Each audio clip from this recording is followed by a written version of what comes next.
दोस्तों, चीन का नया दांव और डॉलर पर बड़ा प्रहार। पिछले 18 महीने से लगातार, खास करके पिछले 3 महीने में चीन ने अपनी तिजोरियों में जितना सोना भरा है उसने 2026 के मार्केट सेंटिमेंट को पूरी तरह बदल दिया है। दोस्तों, बिना किसी शोर शराबे के चीन ने जो है अपने गोल्ड रिजर्व को नए रिकॉर्ड स्तर पर पहुंचा दिया है। आज के इस रिपोर्ट में हम जानेंगे कैसे चीन का ये जो गोल्ड प्रेम है आपकी जेब और सोने की कीमत में आग लगाने वाला है।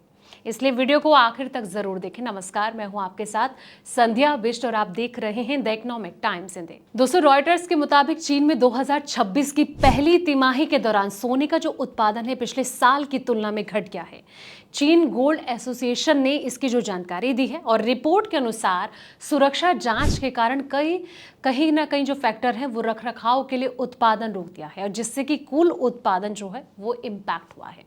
घरेलू और आयातित कच्चे माल से कुल सोना जो है वो उत्पादन पहली तिमाही में 136.230 मीट्रिक टन रहा। यह पिछले साल की समान अवधि की तुलना में 3.3% कम है। दोस्तों, घरेलू सोना उत्पादन 81.065 टन रहा, जिसमें कि सालाना आधार पर 7.1% की गिरावट जो है वो दर्ज की गई है। ऐसे में आपको बता दें कि सोने की खपत भी बढ़ी है। जी हाँ, इसकी कंजप्शन भी लगातार बढ़ती जा रही है।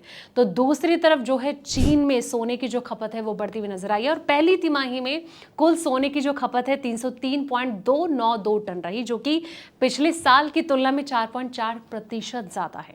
और इस बढ़त की सबसे बड़ी वजह गोल्ड बार और सोने के सिक्कों की मांग रही है। दोस्तों, इनकी जो खपत है वो 46.4% बढ़कर 202.062 टन पहुंच गई है।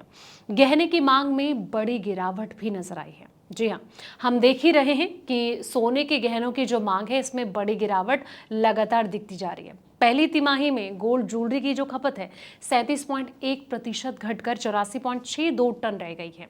और चीन गोल्ड एसोसिएशन ने यह कहा है कि सोने में निवेश की जो मांग है वो मजबूत बनी हुई है। गोल्ड बार और सिक्के निवेश के लोकप्रिय साधन बन गए हैं। एसोसिएशन के अनुसार बैंकों के जरिए गोल्ड बार की जो बिक्री है वो भी तेज बढ़ोतरी इसमें नजर आ रही है। और रिपोर्ट के मुताबिक चीन में निवेश के तौर पर सोने की जो बढ़ती मांग है इसका असर वैश्विक गोल्ड मार्केट पर भी पड़ सकता है। दोस्तों, और इससे अंतर्राष्ट्रीय बाजार में सोने की जो मांग है वो मजबूत बनी रह सकती है। वहीं आपको बता दें कि जो अगला फैक्टर है दोस्तों, अब सवाल ये आता है कि सोने की कीमतों पर क्या असर पड़ सकता है। लगातार तेजी, चीन और भारत जैसे देशों की जो भारी मांग के कारण सोने की जो कीमतें हैं वो 1,60,000 यानी कि प्रति 10 ग्राम के स्तर को छू सकती है और कहीं ना कहीं इसमें उतार चढ़ाव भी दिख रहा है। सुरक्षित निवेश की अगर बात करें तो दुनिया भर के जो निवेशक हैं अब शेयर से पैसा निकालकर गोल्ड में लगा रहे हैं, क्योंकि उन्हें चीन के इस कदम में बड़े वैश्विक संकट का संकेत जो है वो साफ तौर पर नजर आ रहा है। अब प्रो टिप की अगर बात करें तो अगर चीन इसी रफ्तार से खरीदारी जारी रखता है तो 2026 के आखिर तक यानी कि एंड तक सोना एक ऐसी ऊंचाई पर होगा दोस्तों, जहां से आम आदमी के लिए इसे खरीदना एक सपने जैसा बन सकता है। अब आपको क्या लग रहा है, चीन की ये जो चाल है वो भारत के लिए कितनी ज़्यादा नुकसानदायक हो सकती है और सोने के दाम पर इसका कितना इफेक्ट पड़ सकता है? कमेंट सेक्शन में अपनी राय ज़रूर दें। अगर ये रिपोर्ट आपको पसंद आई है इसे लाइक करें, शेयर करें और हमारे चैनल को सब्सक्राइब करना ना भूलें। ऐसे ही पल पल के अपडेट्स के लिए आप देखते रहें द इकोनॉमिक टाइम्स हिंदी।